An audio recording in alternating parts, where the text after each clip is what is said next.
तो अगर कोई बॉडी है जिसका मास m है, वो वेलोसिटी v वेक्टर के साथ में मूव कर रही है, तो उसका जो लीनियर मोमेंटम है, उसका लीनियर मोमेंटम इस तरह से रिप्रेजेंट करा जाएगा, p vector is equal to mv vector, p vector is equal to mv vector. Differentiating both sides with respect to time t, तो दोनों तरफ मैं टाइम t के रिस्पेक्ट में डिफरेंशिएट करूँगा। ऐसा हम क्यों कर रहे हैं? क्योंकि न्यूटन का सेकंड लॉ ऑफ मोशन जो है, न्यूटन का सेकंड लॉ ऑफ मोशन वो ये कहता है कि applied force is directly proportional to the rate of change of linear momentum. ठीक है, तो differentiating both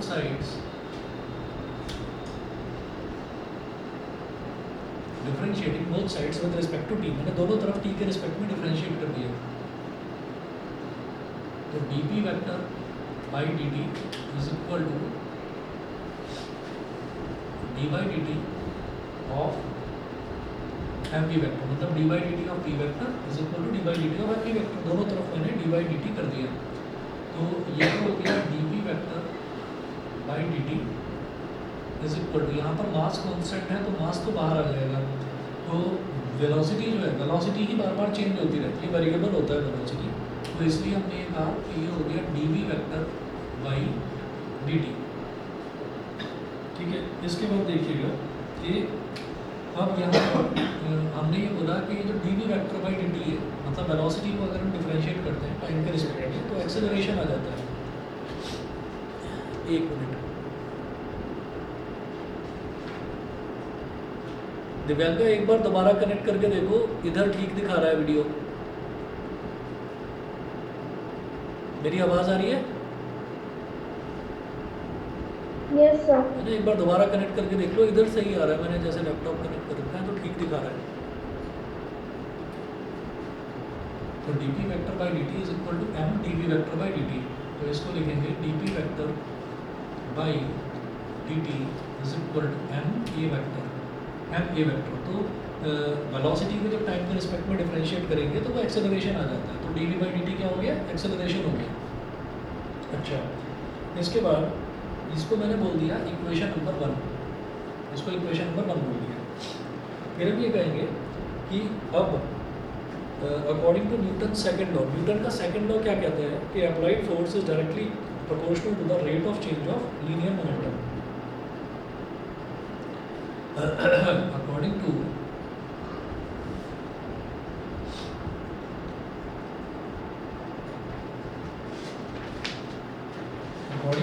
Newton's second law,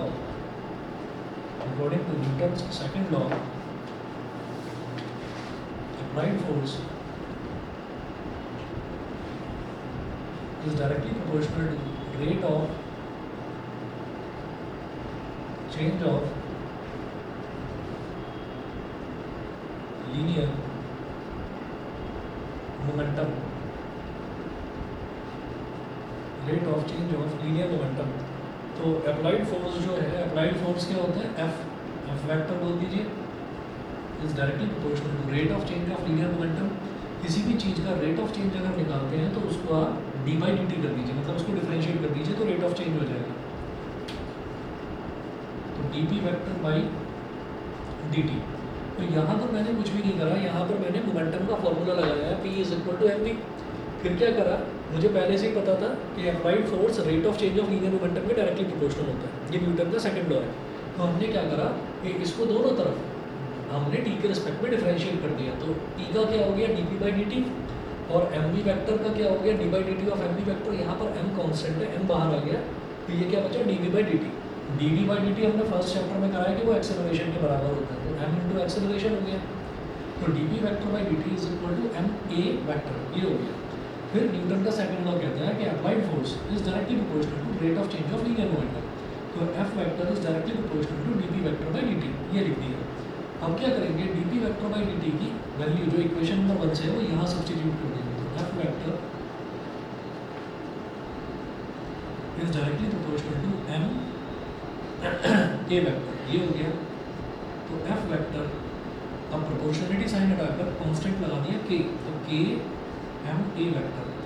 उसके बाद जब भी कभी प्रोपोर्शनलिटी साइन हटाना होता है तो हम इक्वालिटी साइन लगाते हैं। ऐसा ही हमने 10th क्लास में करा था ओम्स लॉ में।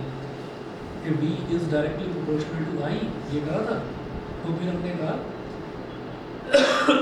प्रोपोर्शनलिटी साइन हटाकर इक्वालिटी साइन लगाएंगे तो एक कांस्टेंट लगाते हैं, तो वहाँ कांस्टेंट लगाया था हमने r, जिसको रेसिस्टेंस बोल देते हैं। ऐसे ही यहाँ पर कांस्टेंट हमने लगा दिया k, तो k ma vector.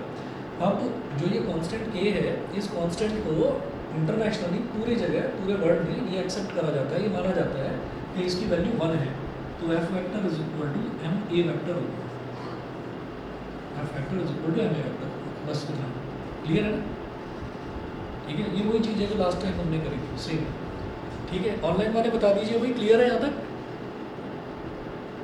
Yes sir. Yes, sir. ठीक है, चलिए जी, उसके बाद अगला देखते हैं। अगला है कि अगर इसी तरीके से न्यूटन का सेकंड लॉ अगर मान लीजिए हमको कंपोनेंट फॉर्म में बताना है तो क्या करेंगे?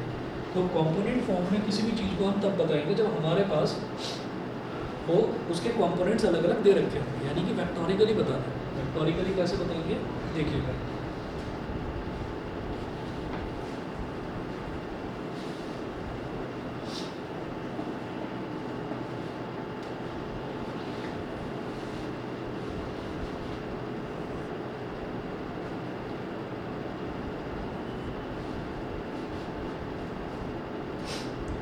F vector, Newton's law, Newton's second law,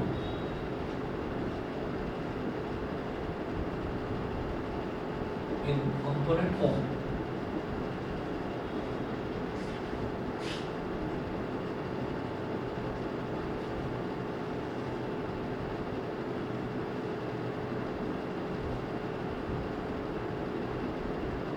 Newton's second law in component form।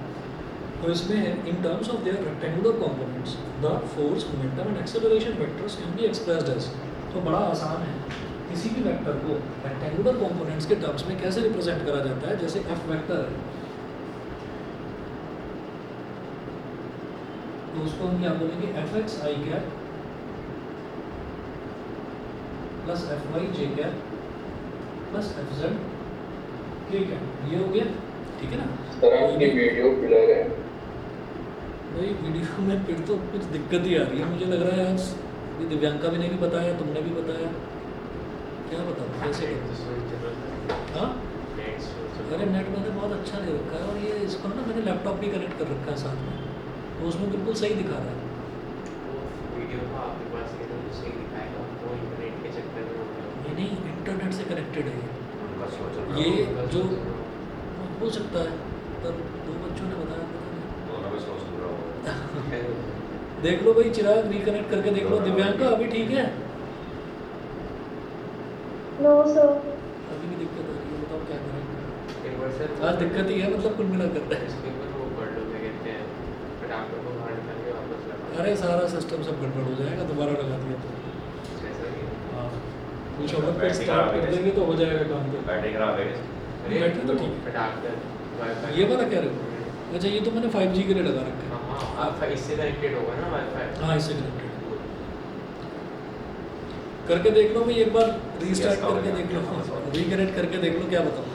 Lakshmi से बोल दिए ठीक है सर। क्या? इसको बता दो। चलिए जी, पी वेक्टर जो मोमेंटम है is equal to px i cap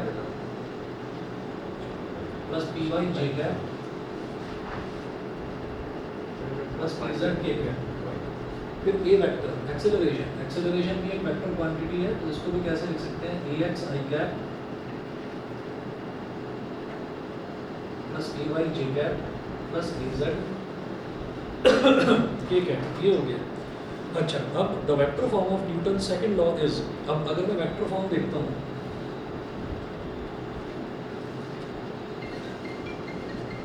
vector form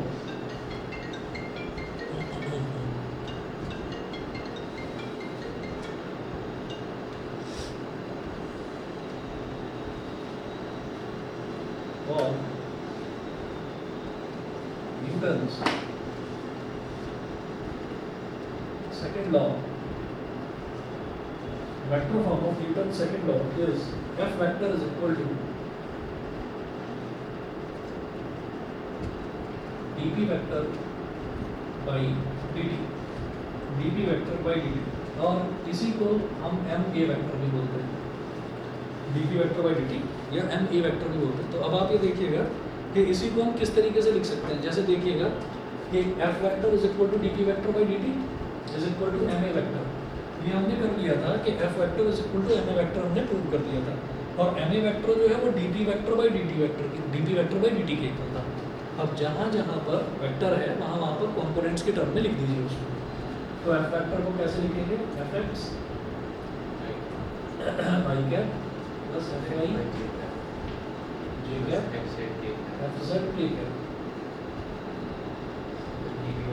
is equal to D by D T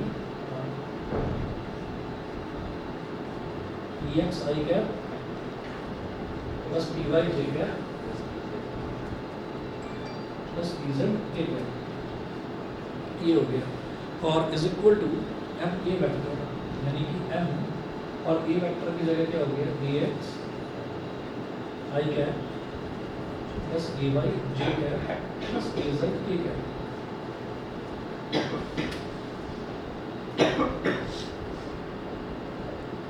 ये equating the components along the three coordinate axis we get. अगर मैं सिर्फ कंपोनेंट्स को इक्वेट करूँ तो हमारे पास क्या आ जाएगा, मतलब आई कैप वाले कंपोनेंट्स को अगर हम इक्वेट करते हैं तो आई कैप का कंपोनेंट यहाँ पर कोफिशिएंट यहाँ पर क्या है, एफ एक्स है, और इधर क्या है, D by D T of P x,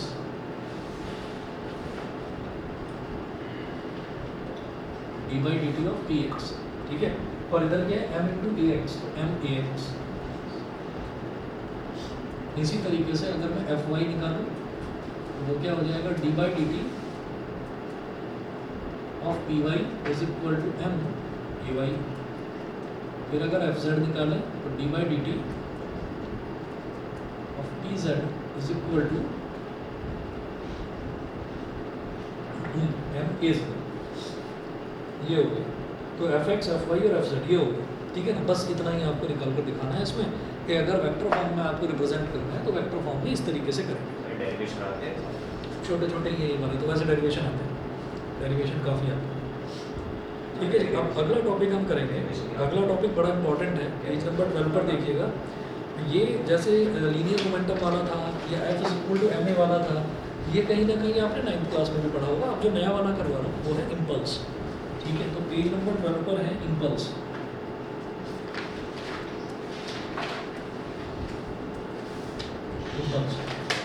impulse को देखिए,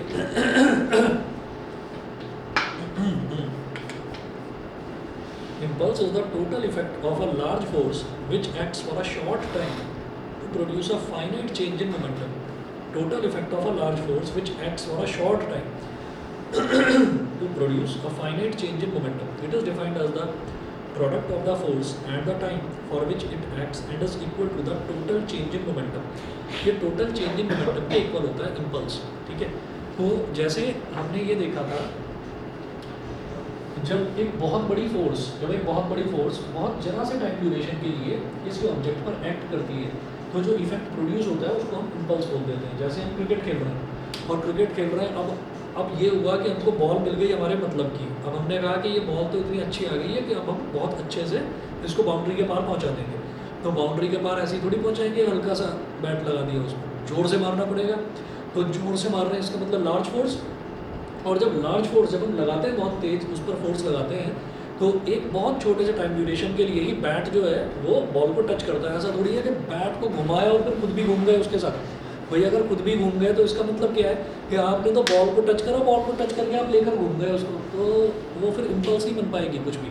इम्पल्स के लिए क्या है कि आपने जोर से घुमाया और यहाँ पर लाकर रोक दिया उसको। रोक दिया यानी कि आप चाहते हो कि वो एक छोटे से इंस्टेंट के लिए बॉल पर टच करे, ऐसा नहीं है कि वो देर तक चिपका रहे उसके साथ।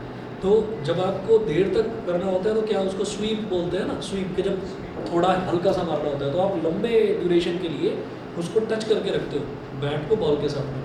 तो इम्पल्स का मतलब ये है कि जब कोई बहुत ज़्यादा फोर्स एक छोटे से ड्यूरेशन के लिए जब टच कर जाए तब जो इफेक्ट प्रोड्यूस होता है दैट इज कॉल्ड इम्पल्स, उसको इम्पल्स बोलते हैं। तो इम्पल्स कैसे निकाला जाता है, फोर्स को अगर टाइम में मल्टीप्लाई करते हैं।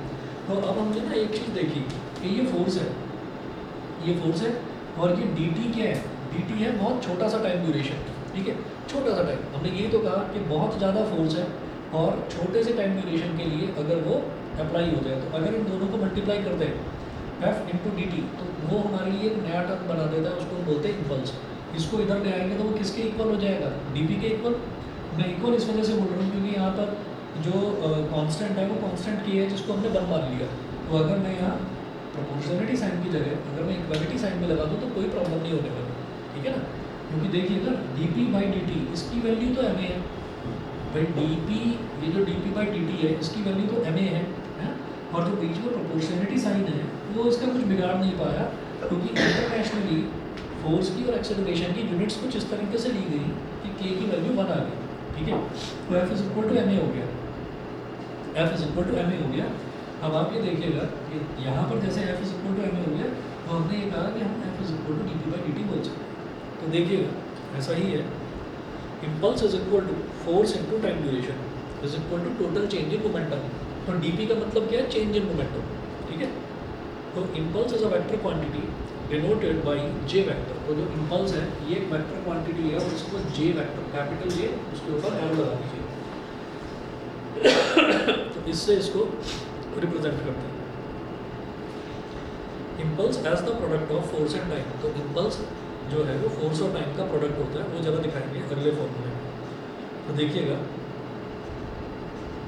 ये है, suppose a force F vector acts for a small time dt। एक फोर्स है F वेक्टर, वो एक छोटे से टाइम ड्यूरेशन यानी कि dt के लिए एक्ट करती है किसी बॉडी पर। The impulse of the force is given by, तो इम्पल्स कैसे निकाला जाएगा,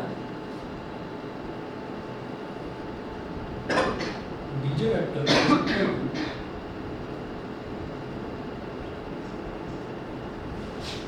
F वेक्टर dt। ये if we consider a finite interval of time from t1 to t2 then the impulse will be. अगर हमने एक फाइनाइट टाइम ड्यूरेशन ले लिया कि t1 से t2 तक हमको वो फोर्स अप्लाई करनी है, जैसे बैट को बॉल पर कितनी देर के लिए टच करना है, 1 मिली सेकेंड या 2 मिली सेकेंड या 3 मिली सेकेंड, तो वो टाइम ड्यूरेशन। तो वो टाइम ड्यूरेशन हमने कह दिया कि अगर मान लीजिए 3 मिली सेकेंड है तो लोअर लिमिट हो जाएगी 0 मिली सेकेंड और अपर लिमिट हो जाएगी 3 मिली सेकेंड, ठीक है। तो इसलिए हमने टाइम की लिमिट सेट कर दी कि कितने टाइम ड्यूरेशन के लिए आप उसको टच करके रखेंगे, समझ गए, नहीं समझे। हम ये कह रहे हैं कि हमें इस टाइम को डिफाइन करना है। तो जब हम टाइम को डिफाइन करेंगे, क्या करेंगे, सारा गुस्सा इसी पर उतारा। हमें जब टाइम को डिफाइन करना है तो टाइम को डिफाइन किस तरीके से करेंगे कि हम ये तो बताएंगे कि हाँ कितना टाइम, तो 3 सेकंड अगर है तो 3 सेकंड को अलग अलग तरीके से कैलकुलेट करा जा सकता है। कोई कहेगा कि नहीं मैं तो शुरुआत से टाइम मेज़र कर रहा हूँ, जब से मैंने बैट घुमाना शुरू करा। तो हमने बैट जब घुमाना शुरू करा तो टाइम 0 सेकंड था। अब वो 2 सेकंड बीतने के बाद में बैट लगा बॉल पर, तो इसका मतलब 2 सेकंड बीत गए। और फिर कितनी देर तक लगा रहा, आधे सेकंड तक उसके साथ टच रहा, फिर वो छूट गया। तो इसका मतलब क्या हुआ कि आपका जो टाइम ड्यूरेशन है वो होगा 2 सेकंड टू 2.5 सेकंड। तो इसका मतलब आधे सेकंड के लिए वो टच रहा। तो कहाँ से कहाँ हुआ लिमिट, 2 से 2.5 तक। 2 सेकंड तक तो बैट हवा में घूम के ही आ रहा था, अभी तक वो बॉल को टच नहीं हुआ था। कितनी देर तक कॉन्टैक्ट में रहा, आधे सेकंड के लिए, तो 2 से 2.5। तो इसी तरीके से जब टाइम हम ले रहे हैं ना, तो हम ये कहेंगे एक लोअर लिमिट होगी और एक अपर लिमिट होगी। तो T1 और T2, ठीक है, finite duration T1 T2।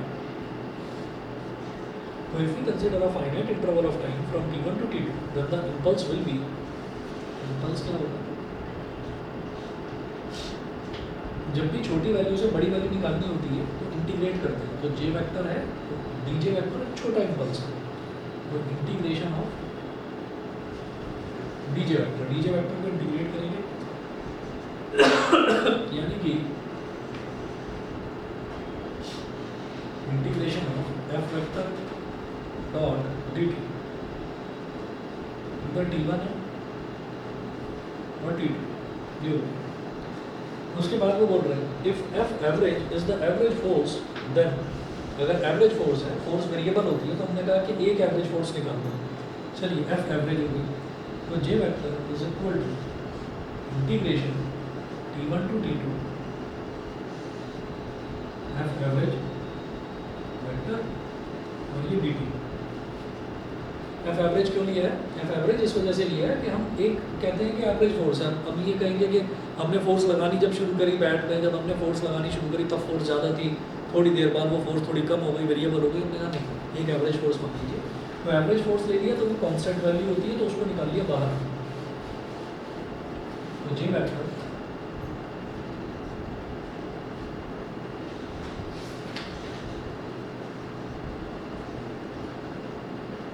T1 से T2, उसके बाद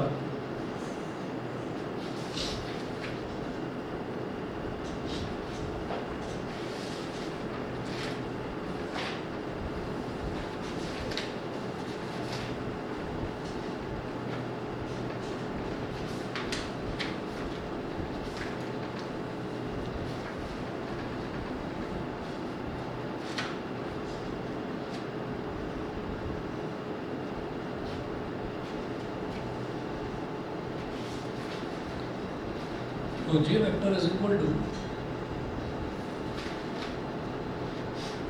F average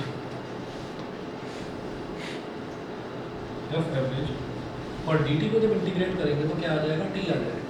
T lower limit is T1 and upper limit is T2। J vector is equal to F average vector, T की जगह एक बार T2 डालो, एक बार T1 डालो, वही यही तो करते हैं इंटीग्रेशन में।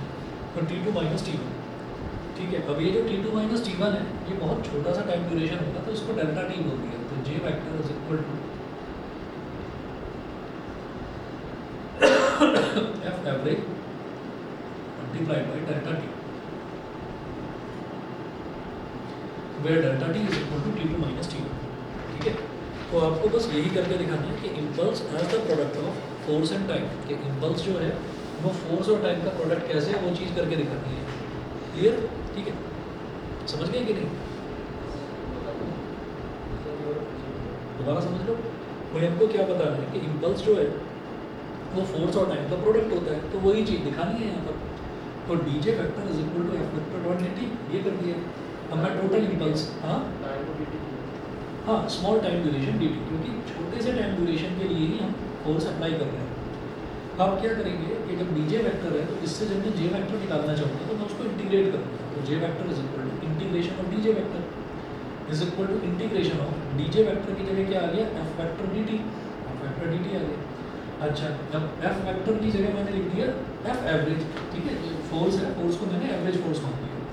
एवरेज फोर्स इसलिए लिया क्योंकि एवरेज फोर्स कांस्टेंट होती है।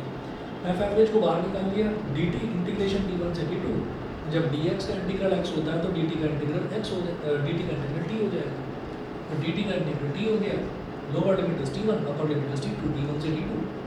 एक बार t की जगह अपर लिमिट डालो, एक बार t की जगह लोअर लिमिट डालो, तो T2 माइनस T1, तो f average into T2 minus T1, f average into delta.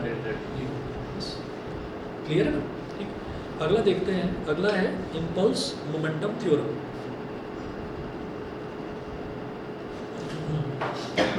Impulse momentum theorem देखते हैं। इम्पल्स मोमेंटम थ्योरम का मतलब क्या है कि इम्पल्स की जो डेफिनेशन है उसमें हमने दो चीज़ें लिखी हैं। आप देखिएगा जो पेज नंबर 12 पर बिल्कुल शुरुआत में जो इम्पल्स की डेफिनेशन है उसमें हमने लिखा है impulse is equal to force into time duration. एक तो ये लिखा है, तो फोर्स इनटू टाइम ड्यूरेशन वाला तो ये हो गया।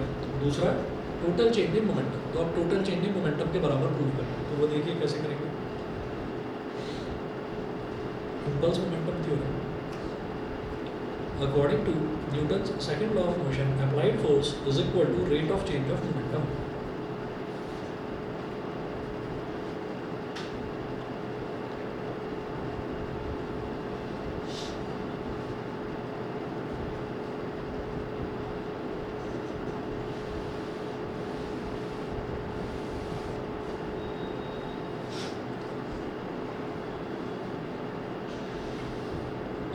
According to Newton's second law of motion, applied force is equal to rate of change of momentum.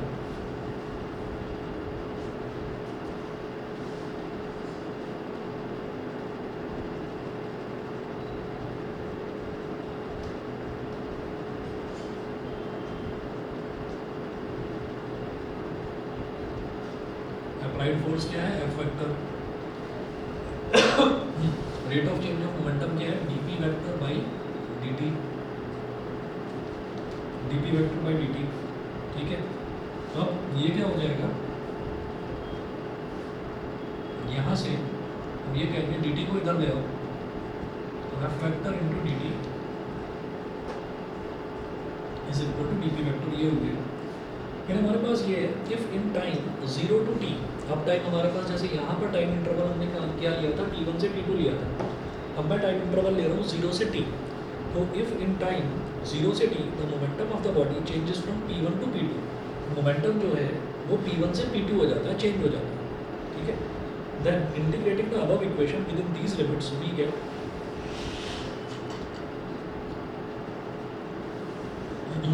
Integration 0 से t F vector dot D t, integration 0 से t F vector dot D T is equal to integration p1 से p2 और ये हो गया हमारे पास dt vector dp vector. अब देखिएगा यहाँ पर हमारे पास आएगा इंटीग्रेशन 0 से t F vector dot D T, dp vector को जब जैसे dx को इंटीग्रेट करते हैं तो x आ जाता है, dt को इंटीग्रेट करते हैं तो t आ जाता है, तो dp वेक्टर को इंटीग्रेट करेंगे तो p वेक्टर आ जाएगा, lower limit is p1, upper limit is p2। It implies that कि ये हमारे पास इंटीग्रेशन 0 से t F vector dot dt is equal to p vector की जगह एक बार p2 डालिए, क्या हो जाएगा p2 वेक्टर, और एक बार p1 डालिए तो ये हो गया p1 vector, p2 vector minus p1 vector के बराबर हो गया, ठीक है। अच्छा, और ये जो f वेक्टर डॉट dt है ये क्या है, ये जो f इंटू डी टी है ये हम पहले ही j के बराबर प्रूव कर चुके हैं।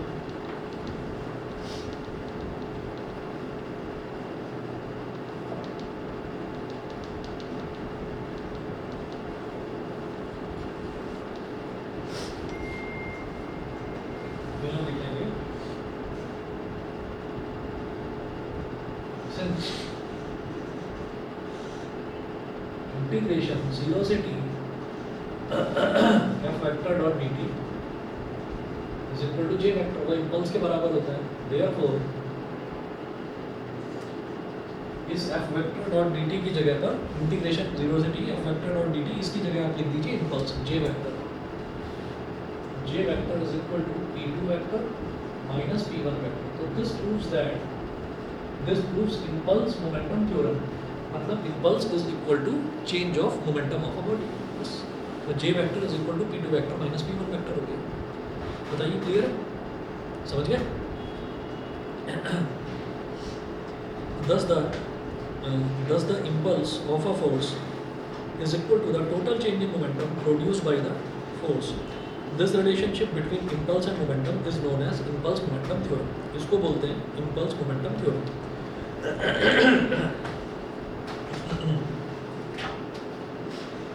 उसके बाद देखिएगा पेज नंबर 14 पर है measurement of impulse by graphical method.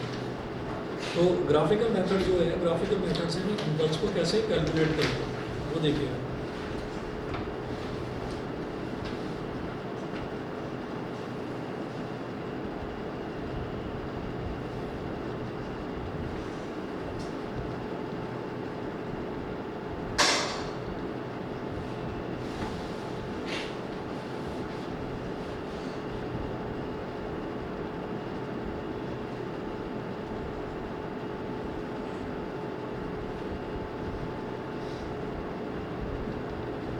Measurement of impulse by graphical method. तो ग्राफिकल मेथड में ए पार्ट है when a constant force acts on a body. Suppose a constant force F acts on a body from time t1 to t2। The force time graph is a straight line AB parallel to the time axis as shown. अब देखिएगा force और time, अब graph बन रहा है। सबसे पहले इन्होंने क्या बोला, when a constant force acts on a body. Constant force का मतलब क्या है, ये फोर्स चेंज नहीं हो रही है, हमने फोर्स और टाइम का ग्राफ बना दिया।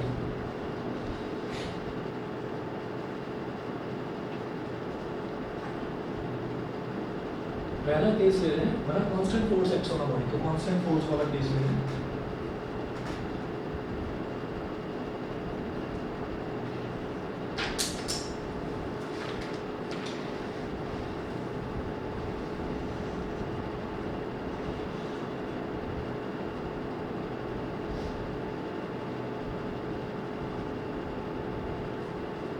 इधर फोर्स ले लिया, इधर टाइम ले लिया।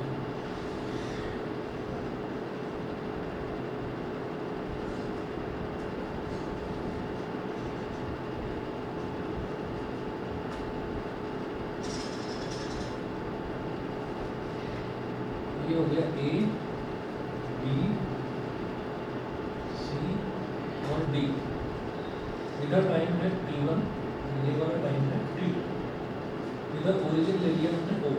तो हम ये कह रहे हैं कि हमने टाइम ड्यूरेशन लिया t1 से t2 वाला, ठीक है। तो हमने ये कहा कि कोई ना फोर्स एक्ट कर रही है, टाइम तो धीरे धीरे बढ़ता ही जा रहा है, तो किसी ऑब्जेक्ट पर कोई फोर्स एक्ट कर रही है। मान लीजिए कि कोई रोलर है, उस रोलर को हम पुश कर रहे हैं, ठीक है। तो और हमने टाइम ड्यूरेशन सेट कर लिया कि हमें अगले 2 सेकंड के लिए चेक करना है। तो 2 सेकंड कहाँ से स्टार्ट करा, हम मान लो 1 सेकंड से स्टार्ट करा और 3 सेकंड तक हमने चेक करा।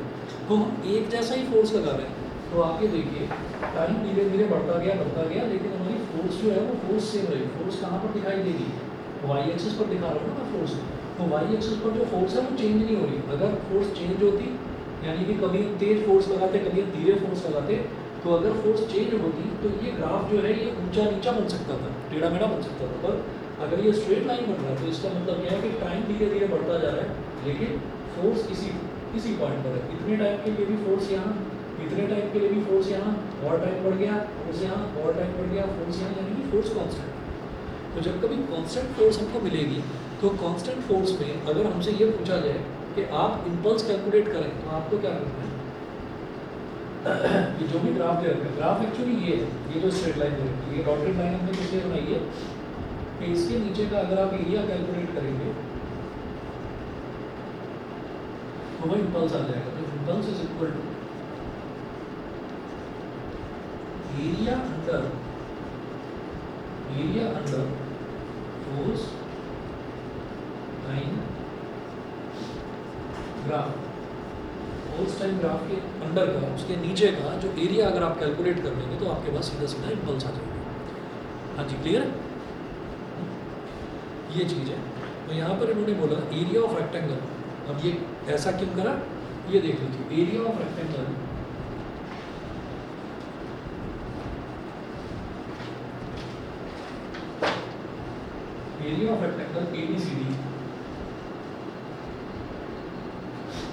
ABCD, इसका एरिया जब हम निकालेंगे तो वो क्या हो जाएगा, AB इंटू BC। ऐसे कर दीजिए, AD इंटू AB एक ही बात है, लेंथ इंटू ब्रेड्थ। तो ये AD कितना है, ये वाली लेंथ कितनी है, ये F ही तो है। तो यहाँ से यहाँ तक जो भी वैल्यू हमारे पास आएगी वो फोर्स ही तो आएगी, 5 मीटर 6 मीटर 10 मीटर जो भी। तो AD की जगह तो आ जाएगा हमारे पास F।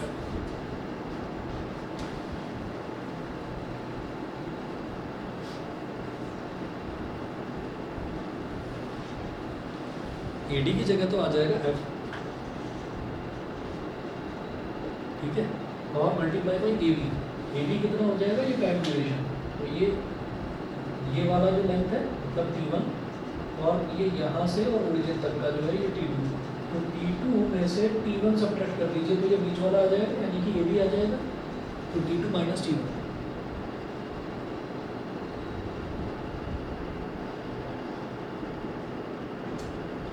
F multiplied by T2 minus T1।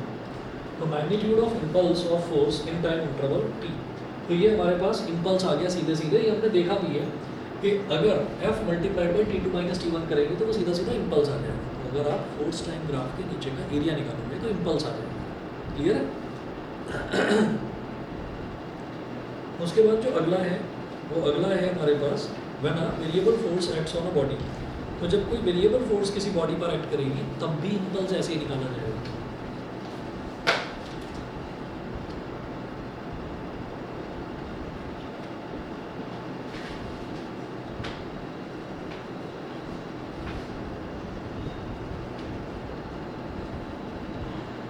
X axis पर ले लिया टाइम, वाई एक्सिस पर ले लिया फोर्स, और ऐसे बना लिया हमने ग्राफ।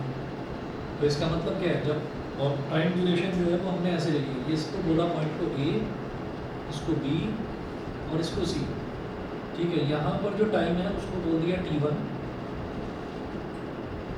और यहाँ पर जो टाइम है उसको बोल दिया T2। तो टाइम ड्यूरेशन तो पता चल गया T1। लेकिन इसके नीचे का ग्राफ कैसे निकालें, क्योंकि यहाँ तो फोर्स वेरिएबल है, इतना टाइम है तो फोर्स कुछ और, इतना टाइम है तो फोर्स कुछ और, इतना टाइम है तो फोर्स कुछ और, तो फोर्स बार बार वेरी कर रही है, चेंज कर रही है, वेरिएबल फोर्स है। तो वेरिएबल फोर्स के लिए वेरिएबल फोर्स के लिए जब हमको करना होगा तो आप ये देखिएगा कि इंटीग्रेशन से मेरे को किसी भी ग्राफ के अंदर का एरिया ही पता चलता है, ठीक है। तो इसमें भी आपको इंटीग्रेट करना है, निकालना बेसिकली एरिया ही है। यहाँ पर हो जाएगा J is equal to integration F d T और लिमिट क्या होगी T1 से T2।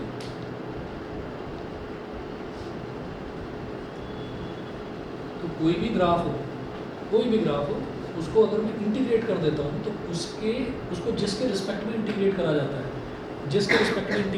है उस एक्सिस के और उस ग्राफ के बीच का एरिया आ जाता है। तो मैं इसको टाइम के रिस्पेक्ट में इंटीग्रेट कर रहा हूँ, तो ये टाइम एक्सिस है, तो टाइम एक्सिस और इस ग्राफ के बीच का एरिया आ गया, ठीक है। तो ये तरीका होता है आपका जब वेरिएबल फोर्स दे रखी है। कॉन्स्टेंट फोर्स में तो सीधा आप एरिया निकालिए, रेक्टेंगल है तो रेक्टेंगल, ट्राइंगल है तो ट्राइंगल, उसका एरिया निकालिए। और जब वेरिएबल फोर्स दे रखी है तो फिर आप क्या करेंगे, आप उसको इंटीग्रेट करेंगे। फोर्स की कुछ वैल्यू ज़रूर दे रखी होगी, उसको इंटीग्रेट करना, ठीक है। इतना कर लीजिए, फिर इसकी जो प्रैक्टिकल एप्लीकेशंस है अगली क्लास में कराता हूँ आपको।